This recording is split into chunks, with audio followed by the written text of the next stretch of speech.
Bienvenido nuevamente, saludos a todos.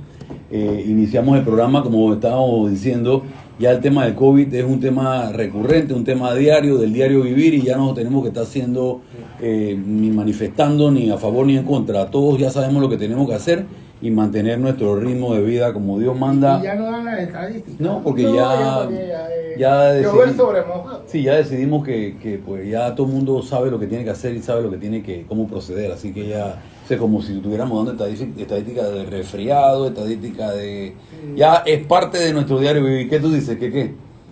Bueno, que sigamos. Claro. Una recomendación. Yo creo que sí, hay que decirlo. Me entró un ataque de pánico en estos días y iba por el metro y me tomé la cuarta dosis hace 2 días. Sí. Me tomé la cuarta dosis. Y qué rápido y qué fácil. Pero bueno. Bueno, son recomendaciones. Néstor, tenemos que este es un programa democrático y escuchamos las recomendaciones. Y bueno, vamos a yo soy de la opinión, yo creo que no es necesario. Sí, ¿verdad? Sí, creo que no es necesario. Pero hay que cuidarse. Lo que sí es necesario, lo que sí es necesario es eso. Tenemos que mantener las medidas de bioseguridad. Todavía no podemos estar al garete, porque tenemos que entender que todavía está el virus por ahí y que tenemos que tomar las medidas de precaución necesarias. 15, 17 muertos toda la semana. No voy a asustar ni voy a echar para atrás, pero bueno. Ok. Y bueno, vamos a leer algunas noticias ahí. Nade Mackenzie, y quiero hablar un poquito de esto. Nade Mackenzie, acostúmbrate a mi silla.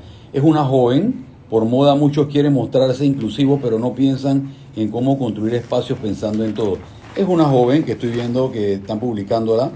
Nada Mackenzie no quiere que le hablen de inclusión sin mencionar la accesibilidad. No son lo mismo, por moda muchos quieren mostrarse inclusivos, pero no piensan en...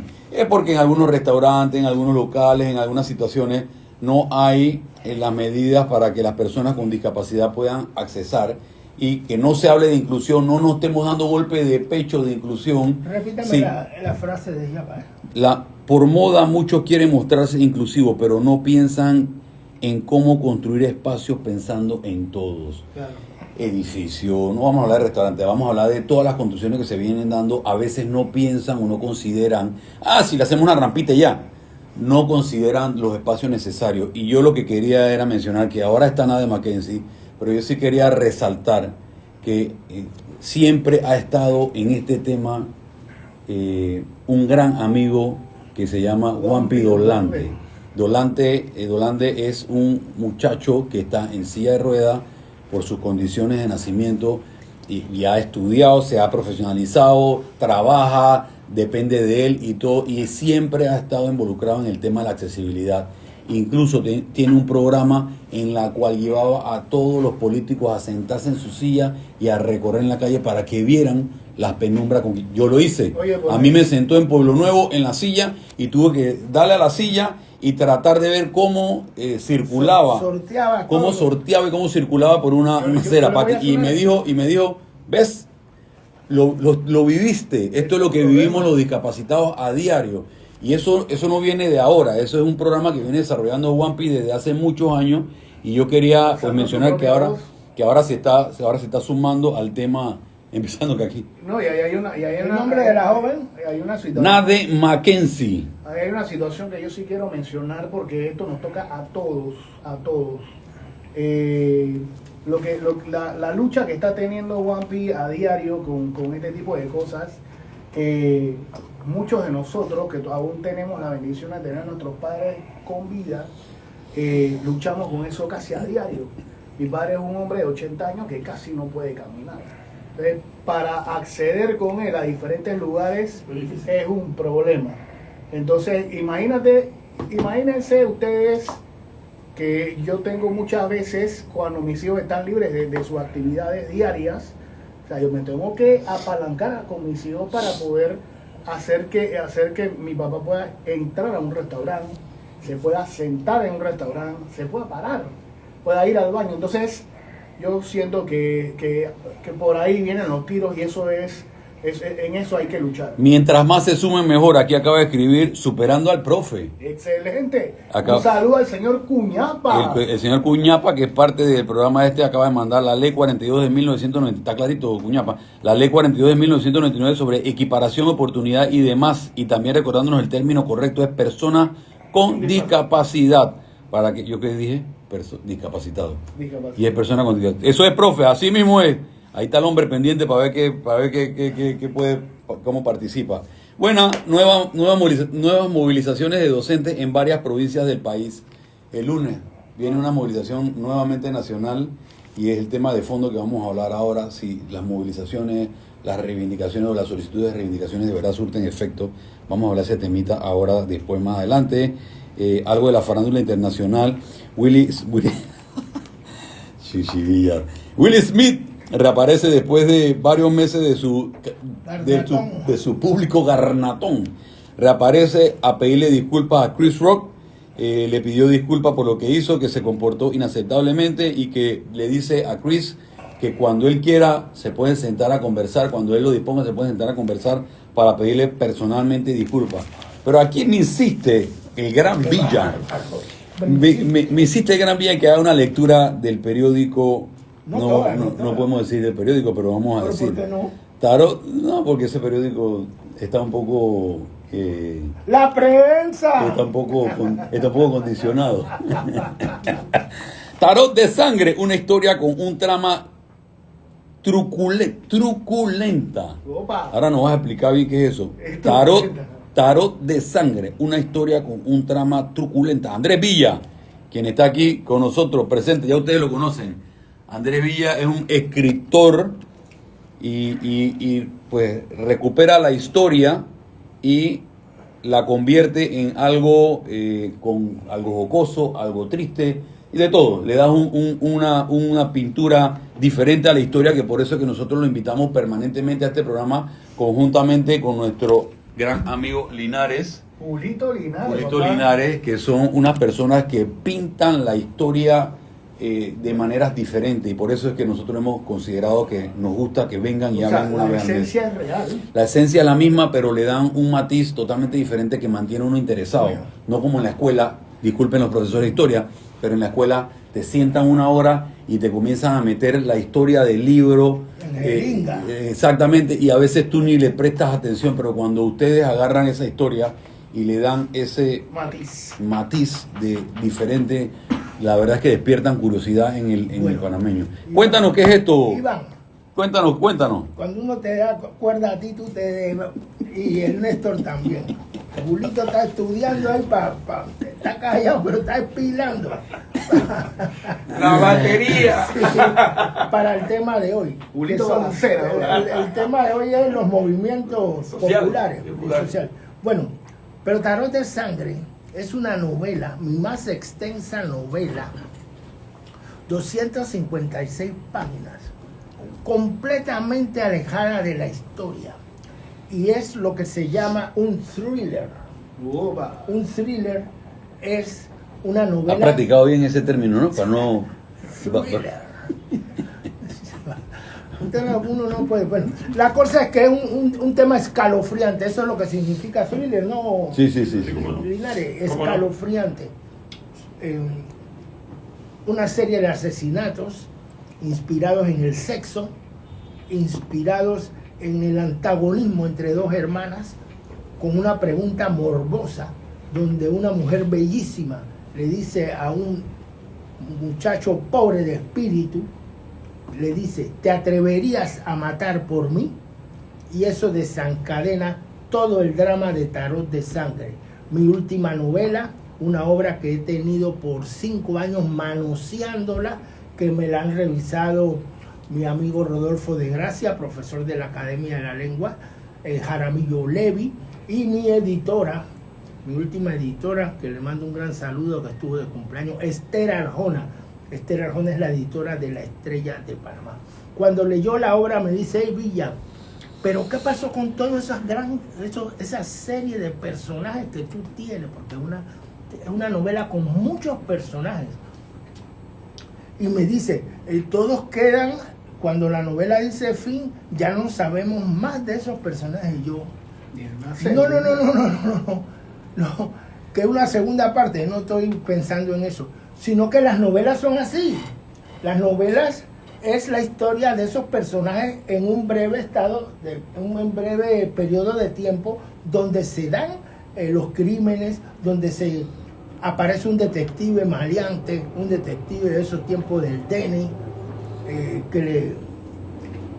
que no usa las reglas convencionales, aparece una madama, aparece a ti te va a pasar eso, Iván Picota, un viejo que tiene pesadillas que lo acusan. A mí me va a pasar eso, viejo. Los sueños a ese pobre señor se convierten en pesadillas por toda su vida pasada. Me ha hecho que compre el libro, me va a hacer que compre el libro. Entonces, ese es otro personaje. También el muchacho que sufre una gran tragedia. Bueno, Contador de Sangre despliega una serie de personajes y una serie de situaciones que nunca abordé. Es un thriller, como le digo. La novela negra es muy propia de nosotros, la conocemos, aunque no crean, amigos oyentes, la conocemos por Hollywood. Tantas películas. Ojalá que se haga. Eso es lo que iba a decir. Ojalá que se haga película. Diga. Un comentario de lo que acaba de decir Andrés, porque yo sé que no es el tema de hoy, pero vale la pena. Claro. Ya queda introducido Claro. su tarot de sangre, el cual no he leído. Claro. Y él comenzó diciendo, es algo totalmente diferente. Exacto. Y lo puedo entender porque él ha escrito novelas, historias o historias noveladas, que no son necesariamente lo mismo. Él ahora se aboca a la novela como tal. Entonces sí es lo que está diciendo. A la novela como tal, como Claro. uno de los géneros de la literatura, al igual que el cuento, el ensayo, la historiografía o la poesía. Entonces eso es lo que quería aclarar. Pareciera que estás entrando ahora en el sustento El dramaturgo de la Villa. novela. No tanto la historia novelada que trae sucesos históricos, sino la novela tal cual. Es una novela es un tema que he creado desde el principio hasta el final. Muy bien. Y Te felicito, Andrés. sí. Te felicito. Vamos a impulsar eso y vamos a visitarlo. Retomamos el tema de algunas noticias. Proyecto de ley de presupuesto no contempla el efecto de la contención del gasto. Asciende a 27.000 millones de dólares el presupuesto de la nación. Subió. No contemplaron, bueno, asumo que porque todavía están en la mesa del diálogo, casualmente tenemos las imágenes, están en la mesa del diálogo y todavía no hay nada concreto, simplemente hay fases que van evolucionando en la mesa del diálogo y no hay nada concreto, así que yo asumo que este presupuesto, una vez que entre en discusión, se ajustará a la realidad de lo que se está discutiendo. Otro tema que se estaba dando es que el Código Electoral permite a cualquier ciudadano, incluidos los militantes de los partidos políticos, aspiren a una candidatura por la libre postulación. Esto es porque pues, el expresidente Martinelli presentó su postulación por su candidatura por la libre postulación, la retiró el día de ayer y la que sí se mantiene es Zulay. Casualmente estuve el día de ayer con mi amigo Quique Flores, tuvimos una conversación. Quique Flores es el coordinador de campaña en estos momentos de Zulay o uno de los coordinadores, y estuvimos conversando del tema de estuvimos conversando del tema de Zulay y la posición y públicamente quiero invitar a Zulay para que venga y pueda hablar del por qué toma la decisión de correr independiente, cuáles son las razones fundamentales que la hacen a ella tomar una decisión. Yo las sé, yo las he vivido, pero quiero que ella la manifieste públicamente y podamos conversar con ella. ¿Podrás darme de este tema. una opinión? Por favor. ¿Podrás darme tú, o Néstor, o Julio, una opinión de qué fue lo que pasó con el expresidente? Yo no sé, en realidad, el presidente al final qué buscó. Podría ser que presentó o puede presentar su candidatura en una papeleta independiente y en una papeleta del partido, porque tú tienes la posibilidad de tener dos papeletas. Así como te postula el PP y te postula no sé quién y te postula no sé cuánto, a lo mejor tú estás buscando tener la participación en varios segmentos de la papeleta. Puede ser, habría que invitarlo también a que venga y explique.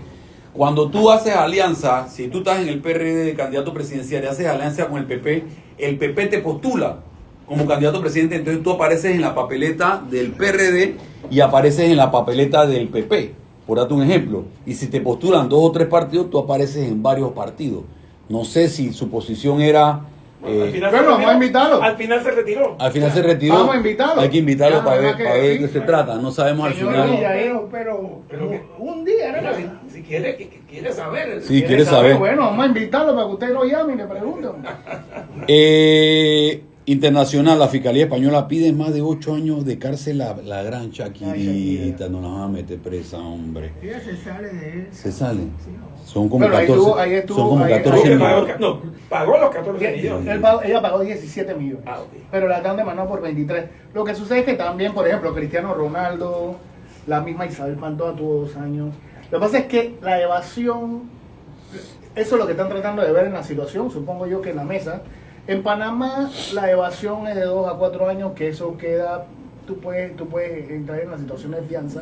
Y la gente a veces dice, y es lo que estamos conversando, pero perdonen que yo nada más haga esto, dicen y que sí, pero es que ¿por qué en España? Porque no sé qué sí, porque son 20 millones de españoles que pagan entre el 20 al 26% de impuestos sobre la renta, y si tú no lo pagas te meten preso. En Panamá nosotros somos pagamos entre el 15 y el 20, el 15 y el 20%, y yo sé que si tú no pagas, de alguna forma te meten preso entre 2 y 4 años, pero como son conmutables, tú pagas fianza y llegas a arreglo. Está bien. El problema es la cantidad de personas que pagan los impuestos en el país, ¿no? Entonces las recaudaciones, porque en Estados Unidos es al 46%, desde el 26 al 46%, son 300 millones, la recaudación es la que te da la gana y tú puedes meter plata en comida, en esto y lo otro, entonces la gente va pagando. Lo que pasa es que hay que ver cómo se va a hacer con el Estado, ahora que están viendo la situación de la mesa. Dos pequeños comentarios, sin modificar nada. Número Claro. 1, España es un infierno tributario. Así mismo es. Y Panamá, qué lío pagar impuestos. Así Hasta mismo para es. eso hay burocracia. Así es. Eso es lo que Estoy quería decir. ¿Qué totalmente lío? de acuerdo contigo, Sí. porque irse a acercarse para a pagar pagar, impuestos es- acercar no es amigable ir a pagar un No. impuesto. O sea, te meten una serie de cosas y lo que dice Julio... Que la gente se aburre. Y encima de eso, las filas que hay, la gente dice Exactamente. que me Porque correten. no es eficaz. La gente dice que me correten. Eso es. Bueno, el Aeropuerto Internacional de Panamá Pacífico reinicia operaciones. Después de una serie de remodelaciones que se hicieron en el aeropuerto de Panamá Pacífico, arrancó. Y la reapertura Costó $1 millón, ¿no? aerolínea coincidió con una llegada de la aerolínea ecuatoriana Aeroregional, que va a traer también algunos vuelos con menores capacidades y más económicos también a Panamá. Así que tenemos esa nueva realidad. El Ministerio de Ambiente va a remover 34 antenas del Parque Nacional del Volcán Barú.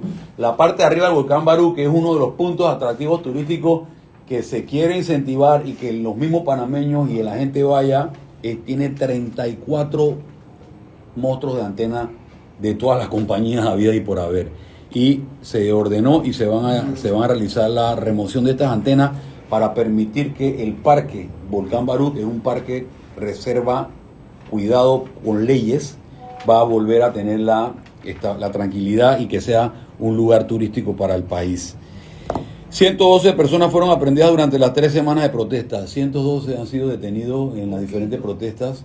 Hay protestas pacíficas y hay protestas agresivas, y pues los que causan daño o los que causan algún tipo de actividad que van en contra de la libertad del otro también tiene consecuencias. O sea, tú Es que hay derechos humanos. tú tienes el derecho de, pero me estás afectando mi derecho de, así que eso, 102 personas. ¿Se acuerdan una noticia que salió de que iban a incautar las medicinas que tú pudieras traer en el aeropuerto? Bueno, la directora de aduana salió negando eso. Lo que pasa es que hay un documento que se unificó en todos los países de Centroamérica, que es la declaración jurada. Y eso no es de ahora, esto viene desde el 2017, y ahora pues que se tocó el tema, pero de ninguna manera van a afectar la medicina que tú traes en tu maleta, que compraste. Sí, que la gente se confundió. Sí, y se pensó que se iba a agregar una pregunta adicional, que si traía medicamentos. Exactamente. Eso fue lo que pero no va a ser. Lo que no puede traer una maleta llena de medicamentos. Para tu efecto personal. Entonces la directora Taira Barzallo salió a declarar y aclaró que en buena... aprueban, recientemente hubo que me parece a mí que el ministro de Seguridad no estuvo ni bien preparado y lo agarró Juan Diego en la asamblea y le dio una... Quedó muy mal parado el ministro. Cuando a ti te daban una rejera. Yo creo que no se lo esperaba. Pero Juan Diego detrás de todo que eso, les sirva de experiencia a los Exactamente. ministros que cuando van a un recinto como este a justificar un traslado de partida o cualquier acción que vayan a hacer a la asamblea, tienen que ir preparados, tienen que prepararse, tienen que documentarse, tienen que informarse. No se preparan porque todos lo aprueban. Exacto. La plenadora lo aprueba todo. Estamos en la coyuntura política. Solamente voy a decir esto porque yo no me meto en política. Lo de Juan Diego fue básico. Las preguntas fueron básicas y él estaba en capacidad para responder eso porque ese es su Diario vivir. exacto. Ese es y no de diario vivir de ahora, de 30 años. Pero bueno, así es la cosa y quedó pues de una manera no bien parado. 10.000 jubilados siguen activos dentro de la planilla de Meduca. Meduca nada más, 10.000 jubilados. Yo no sé si serán profesores, eso es lo que yo no sé si serán profesores, que a lo mejor como no hay profesores nuevos, tienen que seguir. Espero que sea eso. Bueno, yo sé que en el Ministerio de Salud hay jubilados porque no hay Por todos lados, especialistas. por todos lados. El problema no es que sean jubilados y están trabajando.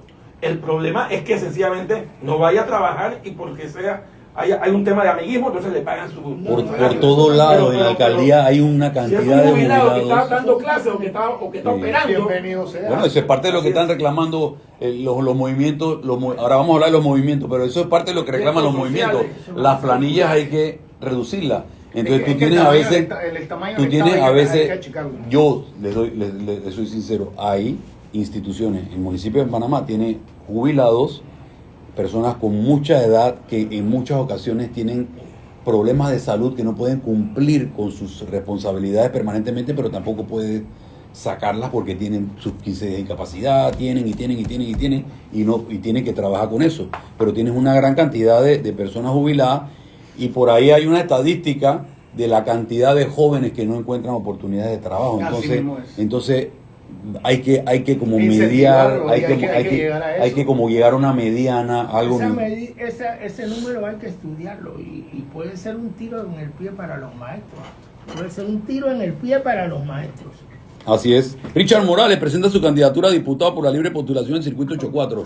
Richard Morales estuvo sentado aquí en el trono, estuvo sentado Richard Morales, estuvimos hablando de algunas consideraciones, estuvimos hablando de algunos temas con él, dándole y el viceministro Montilla tuvieron unas conversaciones aquí muy amenas, se le dio la oportunidad de que expusiera y ahora estamos viendo, aquí le dijimos que si él quería hacer, se separa del FAT, inexistente. Aquí le dijimos precisamente que si tú quieres ser lanzador, estrella, cerrador del equipo campeón, tú tienes que estar en un equipo campeón. Tienes que salir del que está en el último renglón de la American League. Porque te van a llevar al hueco. Y no, el muchacho pues ahora toma la decisión de correr por la libre postulación y iniciar un proceso de reivindicación de sus planes, de su idiosincrasia y de lo que quiere él. Como independiente y sin tener esos no digamos lastres, pero de no tener esos grupos que tal vez no le aportaban a él. Porque si tú tienes una posición, tú tienes un nivel y tú tienes gente que no te está aportando, ¿tú para qué quieres eso?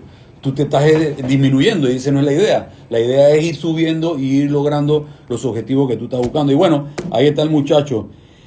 Una noticia que 938 escuelas en el país son aulas ranchos, asegura el representante del gobierno. Aulas ranchos todavía a esta altura del tiempo, nuestra época. Es que el gobierno para ser eficaz tenía que achicarlo. No es, Oye, esa era la estrella. Era la estrella. no es de este gobierno, ojo. No, Este tiene culpa, sí, pero ahí viene de un arrastre No, es un de arrastre muchos de- gobiernos y aquí en parte de la noticia los gobiernos de Este venía a ser la estrella. exacto. La gente se ha olvidado. Los gobiernos de que la época pasada lo hicieron de madera otra vez, hicieron, o sea, materiales que No, se pero fueron es que- deteriorando. es La gente se ha olvidado que, Son costumbres. que hay 2 años de este gobierno en pandemia. Que han Se estado han jodidos, olvidado que han estado jodidos, es verdad.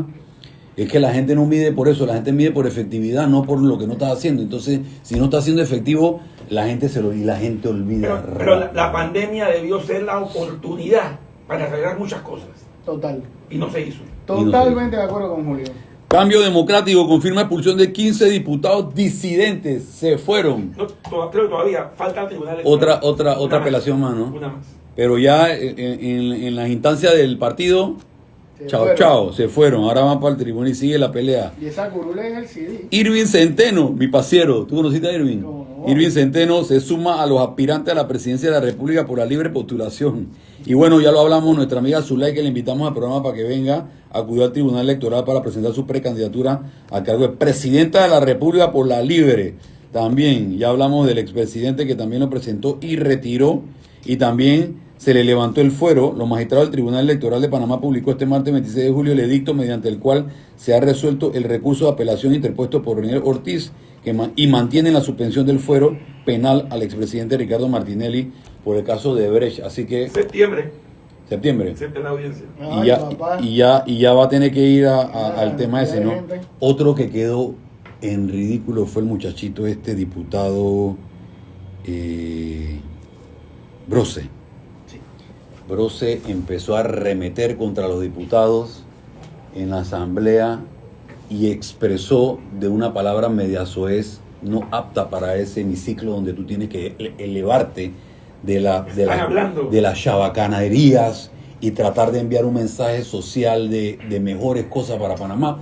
Cayó en una chabacanería, pero el diputado Carles por atrás pide la palabra y le manifestó que hay diputados que se olvidan que eran suplentes de panameñistas y que fueron a estudiar afuera becados y con licencia pagada por el gobierno panameñista. Y bueno, lo dejó un poquito trastabillando Pero creo que porque lo dejó mal parado. tú no puedes escupir para arriba. Así mismo Y es. entonces mide bien cuando dices lo que no debes, escuchas lo que no quieres. Así Entonces mismo concéntrate y concéntrate en lo que vas a decir y trata de expresar cosas positivas a Nosotros favor. tenemos la costumbre a veces de justificar con ataques y eso no se puede.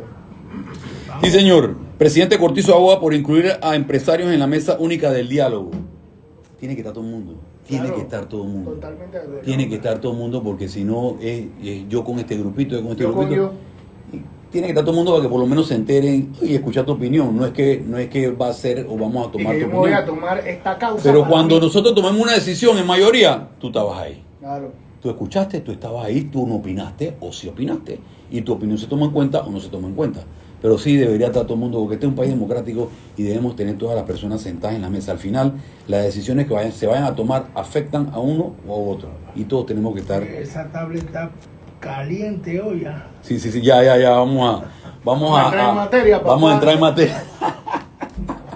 Esa tablet venía envenenada. Una elegante forma de decir, hey, ¿cuándo voy para el bate? Así mismo es. Y bueno, hemos tenido más o menos 15 días ya de diferentes alteraciones a la paz social, de diferentes manifestaciones, de diferentes huelgas, de diferentes obstrucciones a la vía de libre paso. Hemos tenido muchas situaciones en todo lo largo y ancho de nuestro país, pidiendo reivindicaciones, unas con razón, otras sin razón. No sé. Entremos en el tema. En Panamá, históricamente, han habido movimientos reivindicativos. ¿Han sido efectivos? ¿Han sido efectivos? Vamos por el principio. La primera interrogante. Han habido, por supuesto que desde 1903, O sea, en el siglo XX. en el siglo XX, desde que somos república, y vamos a hablar desde que somos república, porque irnos más, Sí, más antes es demasiado. Claro que los ha habido, pero hay algo interesante, que en la mayoría de estos movimientos, en la gran mayoría de estos movimientos, no fueron confrontación entre panameños. Había un enemigo común. Y ese enemigo común, ¿quién era? Los Estados Unidos de América. Allí comienzan las luchas populares, las luchas sociales, en contra de nuestro más mejor aliado. Porque Panamá en las dos guerras mundiales fue aliado de Estados Unidos, en la primera y la segunda. Y en la independencia también. Y obviamente, de eso ya hemos hablado. Exacto.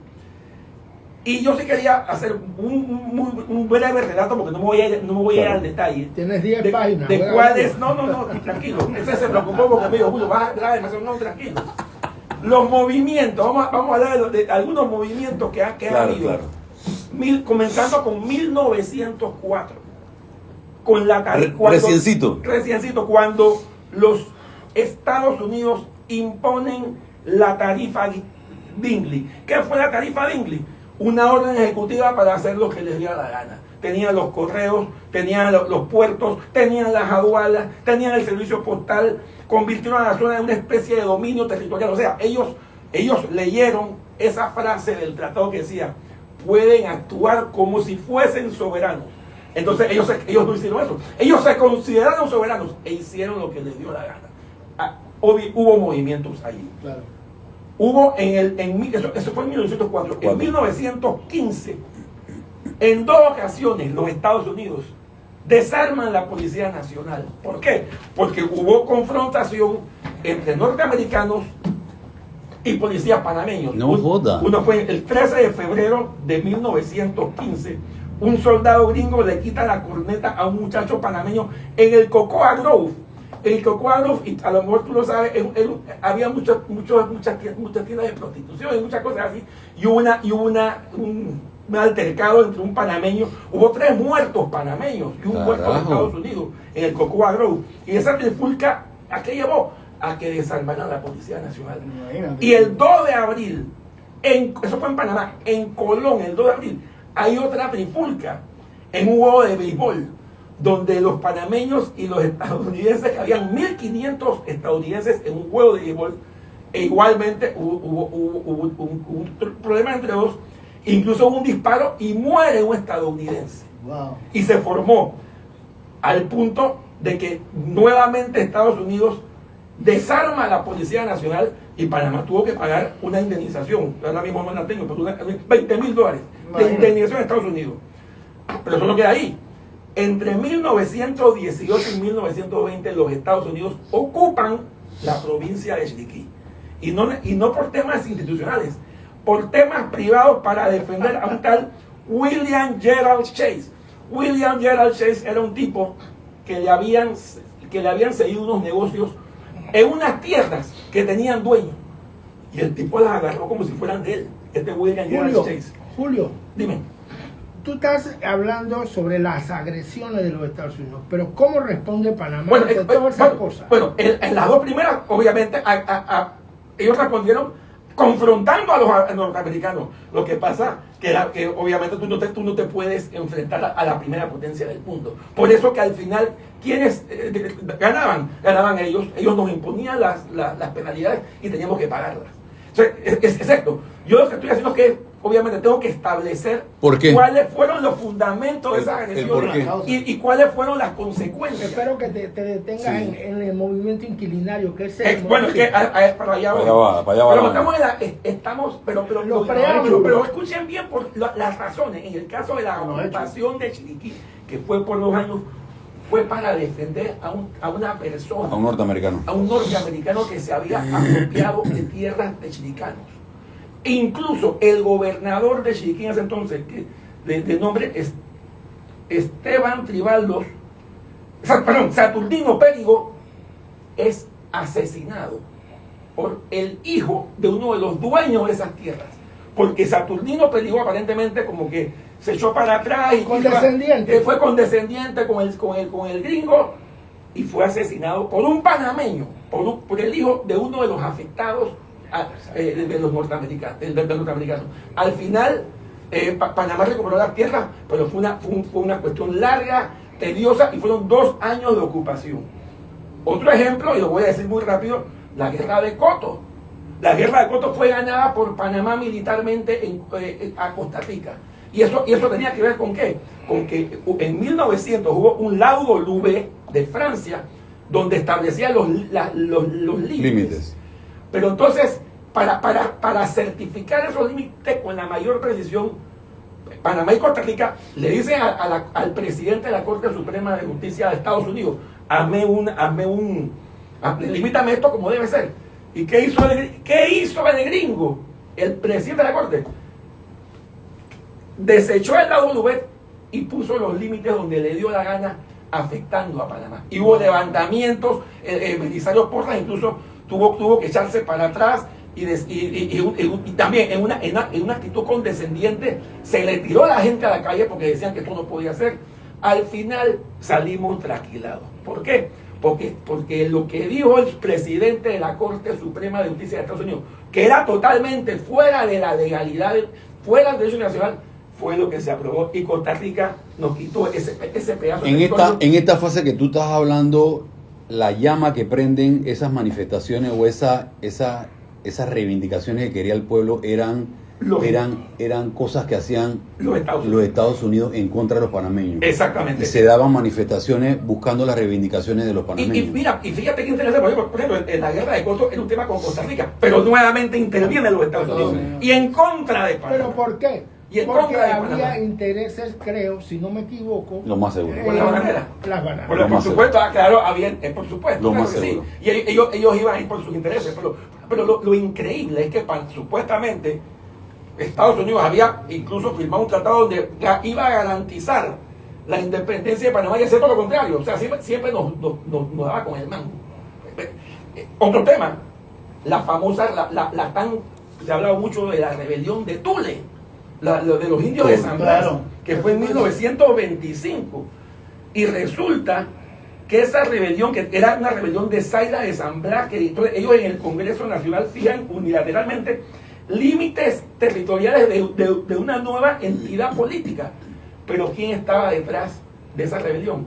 Los Estados Unidos. Estaba el encargado de negocios de Estados Unidos en Panamá, un tal Richard Marsh, y misioneros protestantes que estaban y ellos asusan a los un tema religioso. exacto.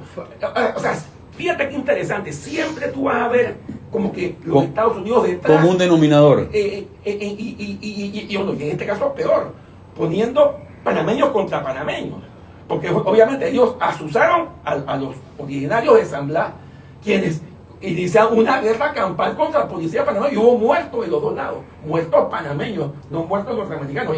Es más, incluso tengo entendido que Estados Unidos mandó un acorazado, el acorazado Cleveland a San Blas, pero no fue para que apoyar a los indios. Fue para llevarse a Richard Marsh para que no lo metieran preso. Porque el tipo fue denunciado en Panamá por todas estas cosas y los gringos se lo llevaron. O sea, lo protegieron y se lo llevaron.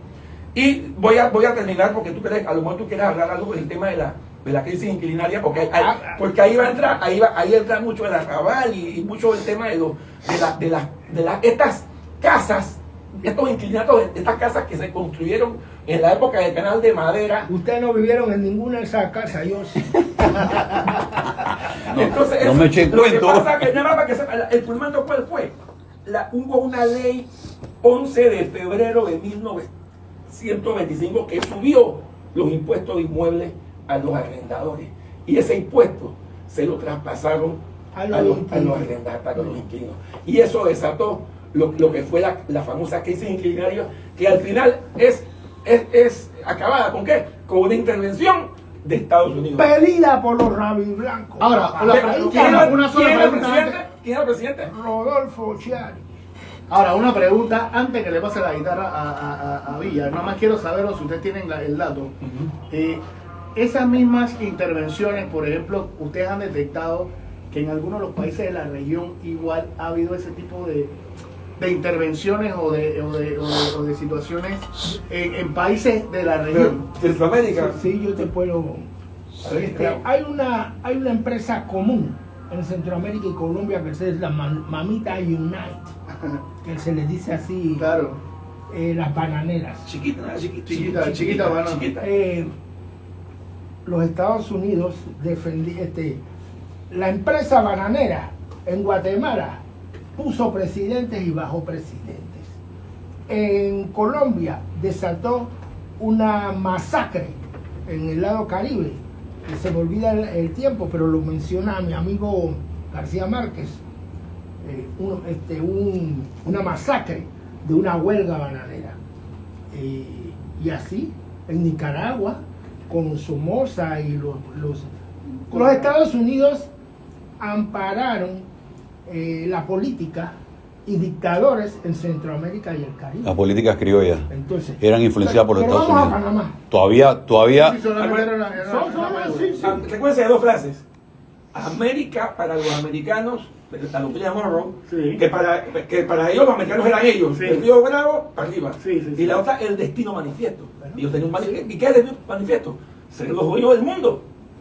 Bueno, ahora mismo los Estados Unidos están cosechando las tempestades que sembraron en los 50, en los 60 y en los 70, con una ola de inmigrantes por productos de países con estados fallidos como Honduras, como Guatemala, como Salvador. Cuba, Haití, producto de esas intervenciones, porque esto ha sido año tras año. Los países no lograron, con la corrupción, no lograron desarrollarse y conformar un Estado fuerte, potente, que amparara a sus habitantes. ¿Cómo que es? La emigración es producto de lo que tú me estás preguntando. Pero vamos a 1925. La ciudad de Panamá sufre la terminación de los trabajos del canal. Hay desempleo. Y aparte del desempleo, hay una gran cantidad de inmigrantes, los antillanos que vinieron, los españoles, y la ciudad de Panamá cambia su opinión. Hay anarquistas, chinos, europeos. hay anarquistas con otras opiniones.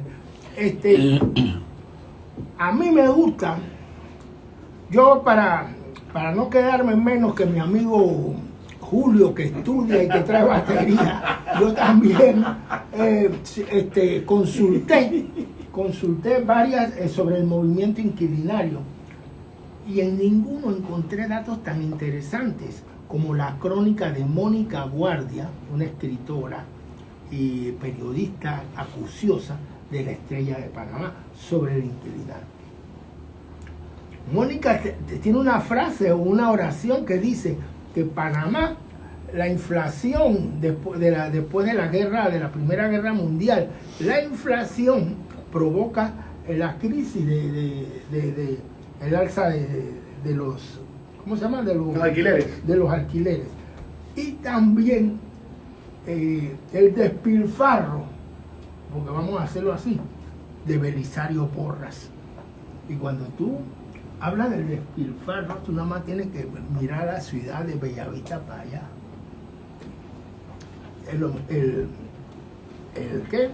El monumento a El Balboa. monumento a Balboa, el Palacio Gorgas del laboratorio, archivos nacionales, el barrio Todo eso lo construyó Exposición, Belisario Porras. la Plaza Francia, obras. Se construyó y se utilizó grandes recursos económicos que la población pensaba que podía ser destinados a mejorar la calidad de vida de los panameños. Bueno, la mejoraron porque definitivamente al hacer el barrio de la exposición, Porras aumenta la ciudad en 50%. Ya Santana queda a un lado y la exposición es Bellavista.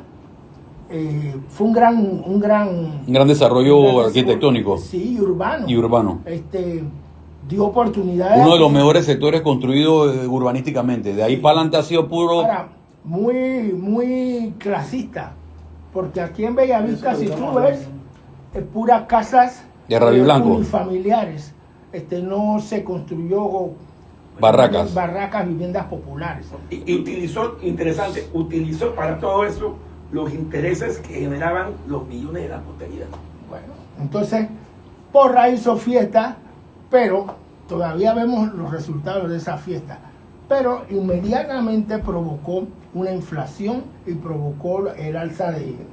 Pero eso lo determina, no me lo encuentro en ningún lado, solamente me lo encuentro en la crónica De Mónica. de Mónica.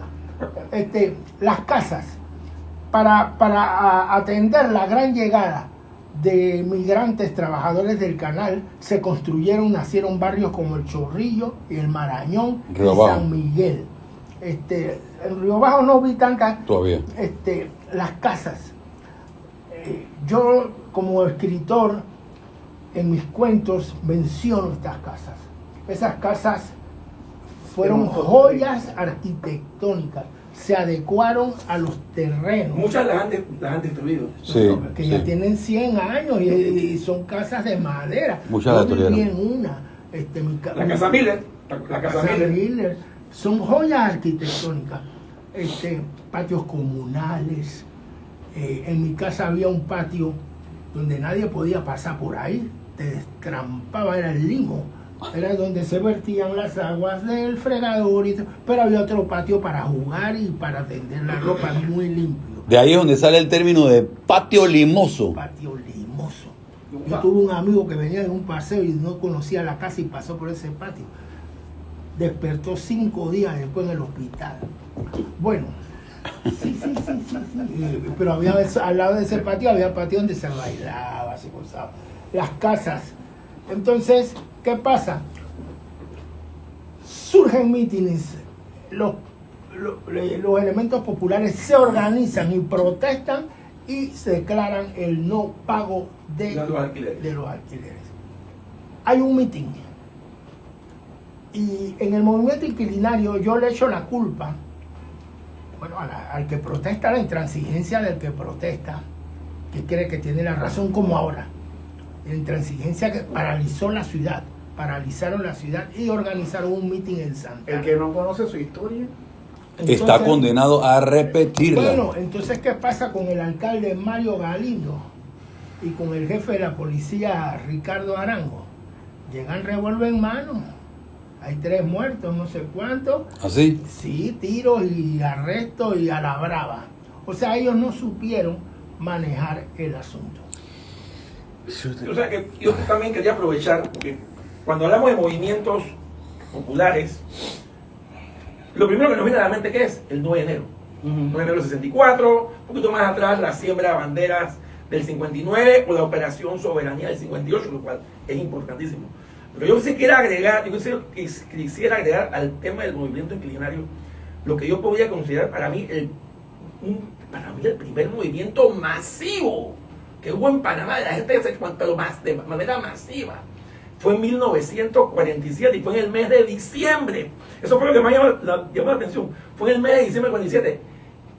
El rechazo de los acuerdos Filos-Hines. Y porque a veces se nos olvida. ¿Y qué fue eso? Y es interesante recordarlo. Panamá los gringos tenían en Panamá 132 bases militares fuera de la zona del canal, en 15.000 hectáreas. Carajo. Y de eso no nos pagaban nada, un solo centavo. Entonces, esas bases fueron construidas, ¿por qué? Porque en 1900, pero fue por un tratado, el tratado Fábrega-Wilson, que decía que como Japón había invadido a Estados Unidos en Pearl Harbor, entonces Estados Unidos y Panamá se ponían de acuerdo para defender el canal en consenso. Bueno, ese consenso que trajo implementar 132, 134 bases militares fuera de la zona. Y querían Taboga de Pezuña. Supuestamente esa base llegaban ¿hasta cuándo? Hasta que terminara la guerra. La guerra termina en septiembre del 45 cuando Japón se rinde. ¿Pero qué dicen los gringos? Nos quedamos. Nos quedamos, brother. Estamos cómodos aquí. Entonces en ese ajetreo llega el presidente era Enrique Jiménez. Y entonces llega a un acuerdo que, bueno, está bien, vamos a hacer un arrendamiento. Ricardo J. Alfaro era el canciller y renunció el 9 de diciembre. Y al día siguiente, Francisco Filós, por Panamá, el nuevo canciller, firma con Hines un arrendamiento de esas La perpetuidad. No, por 10 años. Por 10 Ni años. siquiera perpetuidad. Por 10 años. Es más, Y que pagaran. te voy a decir que pagaran algo. Y los lugares eran, para que sepan dónde estaban ubicadas: Taboguilla, Jaque, Río Hato, San Blas, Punta Mala, Pocrí, Taboga, Isla del Rey, Isla Grande, Las Margaritas y San José. Sitios que no necesitaban. Y ese arrendamiento, y fíjate, y era por 10 años, la gente se tiró a la calle. Así. Y la gente se tiró a la calle. Y tuvieron que echar para Y atrás. el 22 de diciembre del 47, la asamblea lo rechazó. Lo rechazó. Por unanimidad. Y fue, yo tuve la foto de la época, es algo impresionante. Impresionante. Yo pedí que tú explicaras esa foto, pero antes voy a decir... Ah, pero esa después, porque, sí. porque me hiciste Así. no determinar un detalle del movimiento inquilinario, entonces lo voy a hacer Ah, ok. comparando los dos movimientos. Cuando la situación en 1900, estamos retrocediendo, Ok. en 1925 se hace insostenible, nuestros gobernantes, que eran las clases de aquel tiempo, 1925, teníamos que, ¿cuántos años? 22 años de república. Eran la gente de San Felipe, pues ya esa palabra Rabi Blanco, la gente de San Felipe piden la intervención de los Estados Unidos. 600 marines toman desde Caledonia hasta Santana por 10 días y sofocaron el movimiento inquilinario. Chiari, el presidente, recula. Esa palabra es castiza, recula, echa para atrás y pide a los dueños de casa que bajen El canon, el cobro. canon de arrendamiento. Pero bueno, estoy comparando la posición de nuestros gobernantes en el movimiento inquilinario a favor de los gringos, en contra del pueblo, antagonizando al pueblo, con una serie de personajes, productos de las clases populares, porque hubieron maestros, profesores y también grandes figuras. Involucrados. Sí, en el ¿cómo es? En la siembra de banderas.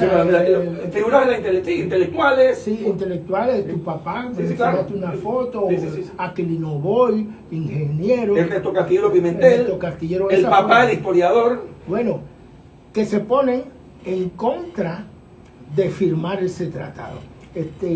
Entonces quiero comparar cómo va moviéndose la opinión y el accionar de los panameños. Sí. Pero es que la cuestión de soberanía fue una religión.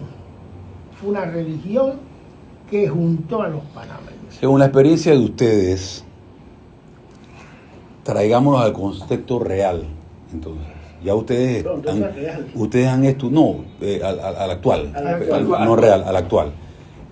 Ustedes son estudiosos de la historia panameña y pues han coincidido en que el panameño por situaciones particulares han tomado decisiones de manifestarse y han tenido que los gobernantes recular o corregir algún tipo de dirección en los rumbos que llevaba el país. Actualmente, su opinión, o sea, actualmente, y sin entrar en el detalle de quién sí o quién no, ¿cómo ustedes ven? ¿Qué es lo que ustedes perciben? ¿Qué es lo que ustedes sienten? Yo voy a hacer cortito, porque voy a hacer cortito. Se ha despertado, después de que el canal revierte,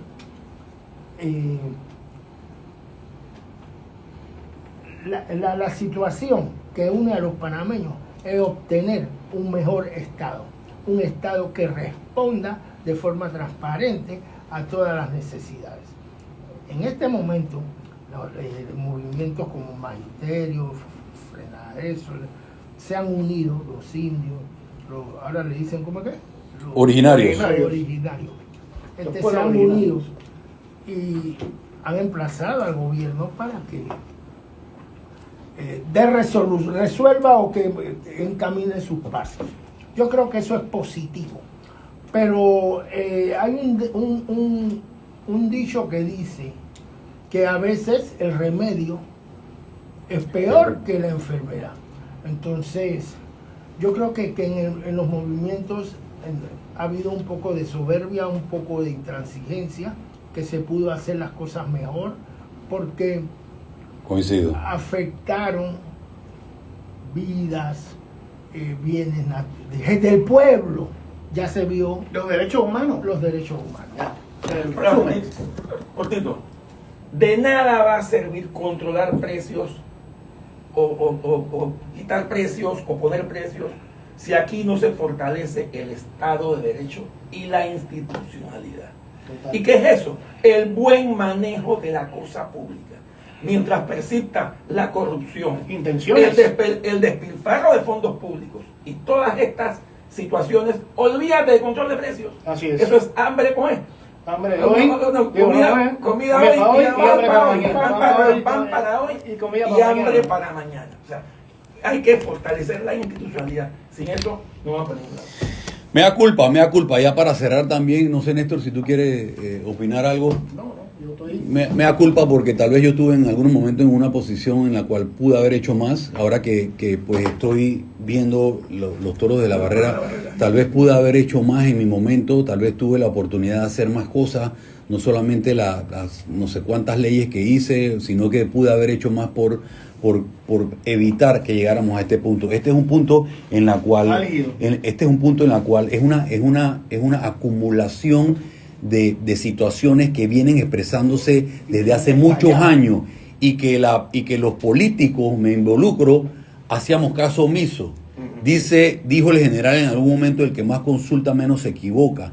Y creo que nos fuimos metiendo en nuestras burbujas, en nuestras realidades, y fuimos ignorando algunas cosas que venían mencionándose en diferentes puntos, diferentes puntos, y que ahora explotó porque se sumaron todas y ahora explotó y le tocó al gobierno de turno ver cómo se solucionan los problemas.